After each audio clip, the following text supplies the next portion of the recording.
Hi, it's me again, the political Labandera. Ang chika natin ngayon is about the ongoing catfight between the current Vice President, Leni Robredo, and OWA Administrative Officer Mocha Uson. So, medyo familiar na siguro kayo about ano nangyayari na back and forth na sila. Pero for a backgrounder, ganito yon. Uh, uh, Leni Robredo went to Batangas. She visited evacuation center there, bringing relief goods. Okay. And then,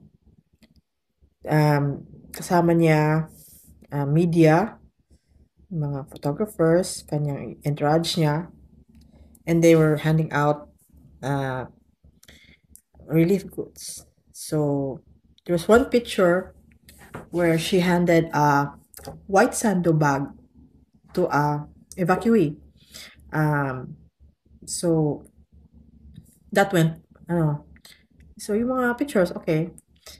And then after a few hours, someone, a netizen, went into social media and posted a comment na alleging na what they were given is a sandbag with pandesal, bread. 5 pieces of bread and a bottled water daw yung binigay. This netizen went into social media and mayroong video. Nagrant yung netizen, which is understandable if it actually happened to him na ganun lang pala in-receive niya, nagrant talaga siya. So it was going around that post, the comment, the post, and the video of the person was going around.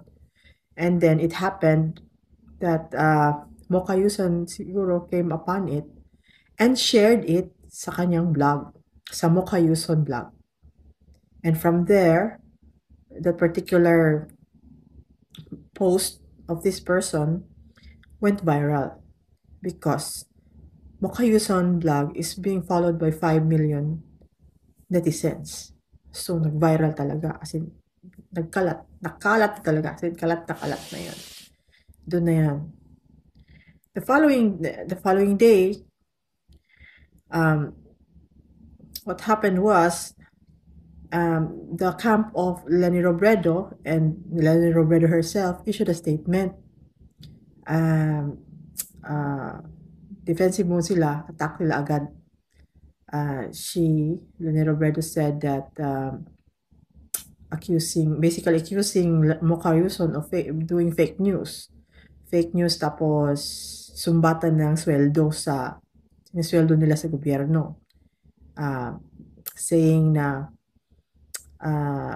taxpayers' money is being wasted on Uson being a public servant or being appointed to a position in government. Ganun agad yung atake ni Leni Robredo kay Uson. So, binalikan siya ni Uson. Sabi ni Uson na bakit kayo magalit sa akin? Na sinishare ko lang naman yung video. Yun yung ano ni Uson. Ang sangga out, ang tawag yun, parang depensa niya. Sinishare ko lang yung video. Ganun. Well, personally, I believe that the vice president was barking at the wrong tree here. If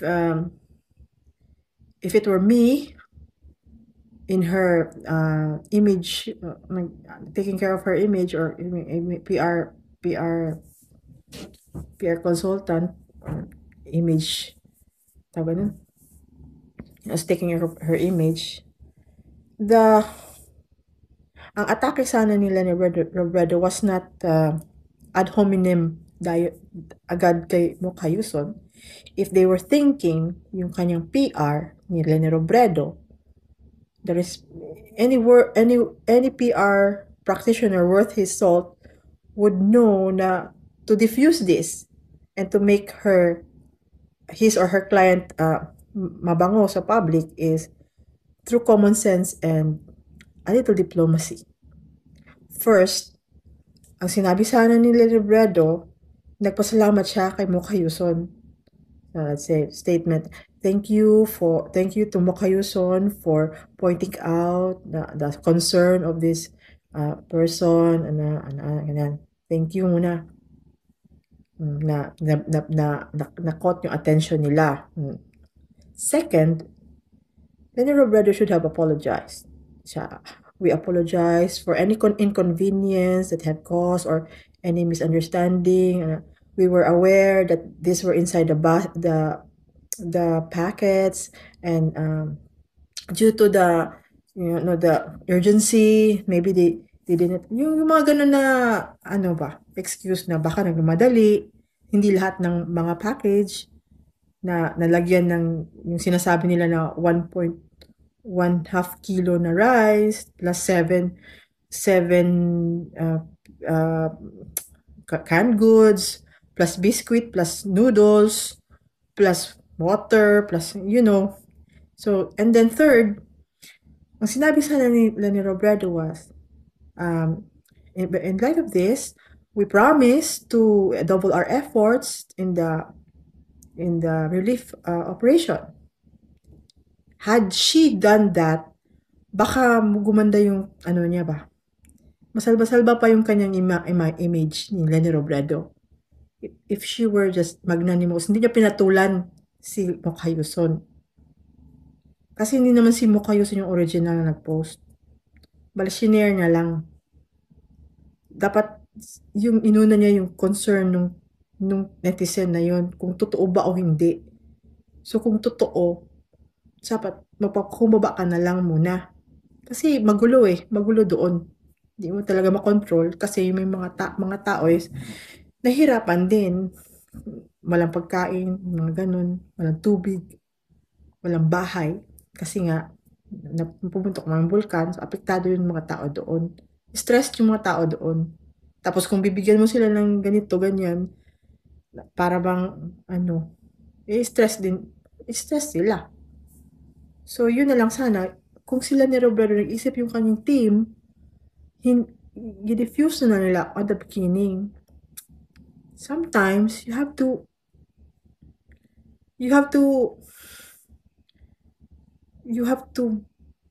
feel what other people feel if they were in a situation. But unfortunately, she went on an attack. The vice president went on an attack. And she attacked someone who had nothing to lose. I mean, Mocha Uson has nothing to lose. Sanay siya. Sanay si Uson. I'm not a fan of Mocha Uson. Pero I kind of like her fierce siya. Hindi ka niya uurungan. Insultuhin mo man siya, you slut shame her, wala sa kanya yun. Na siya immune siya sa mga ganyan. Kasi, the more na iniinsulto niya siya, the more na yung mga tao maaawa sa kanya. Kasi nakita naman ng mga tao na Mocha Uson is trying hard to change her life and her lifestyle. Everyone knows the kind of life she led before she found a calling in supporting President Duterte. We cannot fault her for that. Kung yun yung feeling niya, yun, we cannot fault her being, malapit sa presidente. Diba? Sometimes loyalties are rewarded with like those. Hindi maiwasan yun. Loyal talaga siya sa presidente. Kahit madami siyang kaaway na DDS, na DDS, na supporter din ng presidente. But at the end of the day, lahat supporters ng Duterte yung nakaaway niya. So, ang importante yung suporta sa presidente. So, yun yung kinalaban ni Vice President Leni Robredo, na walang pakialam kung insultuhin mo siya na insultuhin, Kasi walang mawawala sa kanya. On the other hand, kung ikaw vice presidente, may mawawala sa image mo. Kasi hindi mo kinontrol yung sitwasyon on the onset. Ano yan? Hindi alam ng mga handlers mo kung paano i-offset yung negativity ng nangyayari. Kasi after that, everyone was looking at the pictures going viral na kino-compare na may nagte-testing na naglagay ng 1.5 kilo of rice sa sandbag. They experimented. And it defies physics. Leni Robredo was holding a sandbag with only about 3 fingers, like this. And then may handkerchief pa siya. You cannot hold that heavy thing with seven cans of canned goods, one and a half kilo of rice, and then there's ano pa, noodles and biscuits with one hand. Tapos ganyan mo. Usually, people would cradle it like that because it's heavy. And then Robredo was holding it like that. Ano yung kanyang fingers? Steel? Superwoman si Leni Robredo, or anyway, the more niya kasi pinatulan niya eh. So everybody was, let's see, let's test this. Kung totoo talaga yung sinabi niya na nung tao na pandesal lang yung binigay tsaka tubig. Well, I saw pictures that canned goods lang yung binigay. Definitely walang rice. Sinabi nila na because of the confusion, may mga packets na that contain this and that, it would have been understandable. But maintindihan ng tao kung may mga pagkakulang ng ganon kasi mabilisan dapat eh. Kailangan ng tao agad. So they would have understood na yung opisina ng OVP were operating on a very, very tight deadline. So what happened? Lumabas talaga na I think pandesal talaga or whatever, or biscuits. And then the next day, I think the 2 days after, she was seen repacking goods. Like it's parang nagre-repack ng goodie bags or something para sa party. And then they were mocking Mocha Uson of mayroon sa likod na karton ng Hansel, I think Hansel biscuits na flavored mocha, and she was pointing like that sa box, mocking Mocha Uson. I mean, yung sa kabilang parlor, they accuse the president of being not presidential enough. The vice president is juvenile. I mean, positively juvenile. Tapos yan, yung gusto niyo maging presidente ng Pilipinas. Smiling in the middle of, stressed out people. Bringing with her about 4 cameramen, about a dozen media, tapos may entourage pa siya, tapos may mga bodyguards pa. And then only servicing about just half a dozen evacuees para mag-picture pa. And she was not mindful. There are people who were taking videos of her.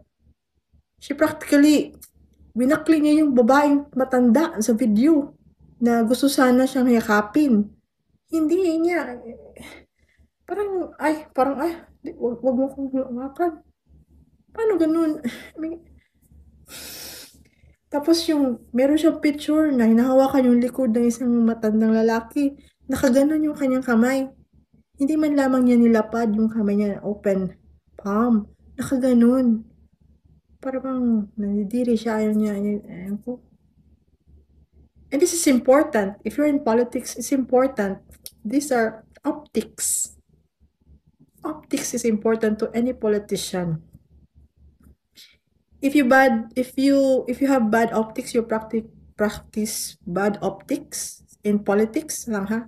Politics lang ha. Yung impression, yung tao sa'yo, it's either wala, wala, pangit. Yung perception ng tao sa'yo, kung hindi ka mindful sa ginagawa mo habang nasa public ka, especially kung high government official ka, at a time when people are stressed and people are, uncertain, tapos ganyan ka, in full broad daylight. Nakikita yung plastic mo, pagka-plastic mo, pag-hypocrite mo, people will remember, people will know it, they will feel it. And ang kalaban talaga ngayon ng mga politiko na plastic is the technology, social media. Everyone is in a microscope these days. Diba? So, yun na nga. Ba't ganun? And PR lang. When people see you doing things na parang PR lang, PR stunt lang, talagang kukuyugin ka dito sa social media. Paano yan?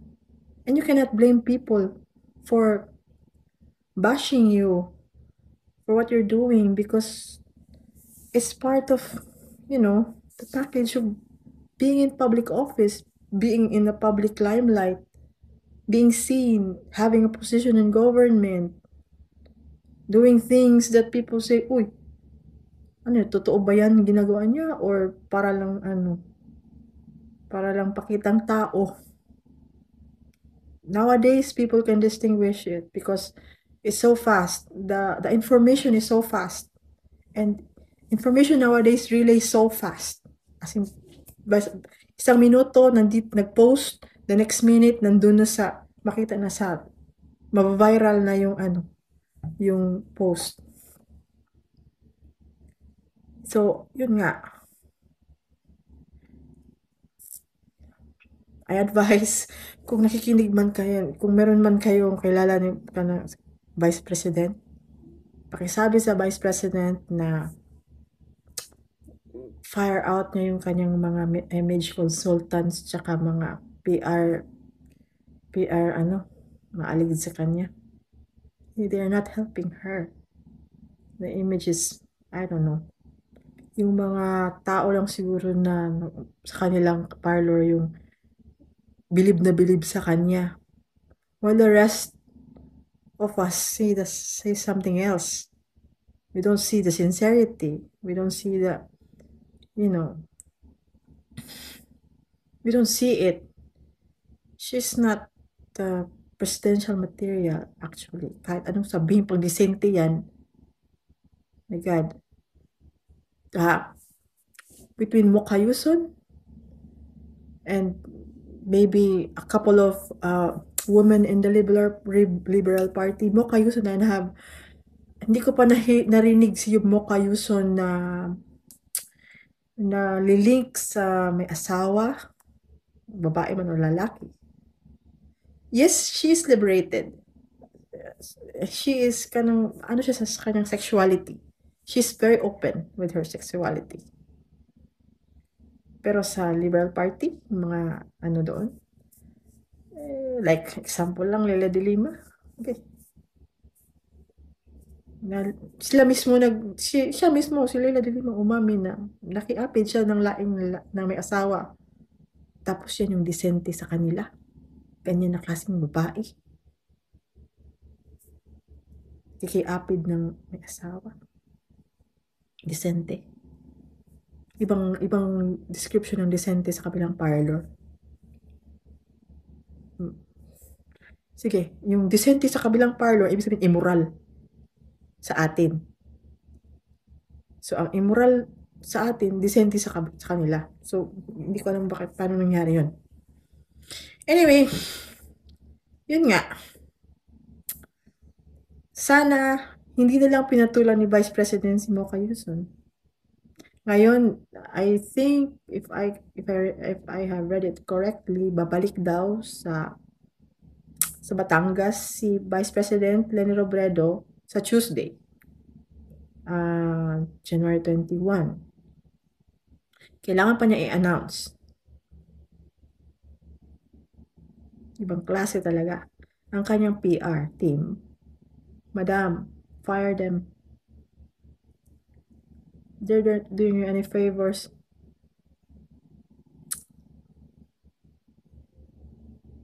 And next time, please don't bring more people, more media kasama mo kaysa mga relief goods para sa mga tao. Because they can see right through you. Anyway, those who enjoyed this chika, please don't forget to like or subscribe this channel. Until next time, and bye for now.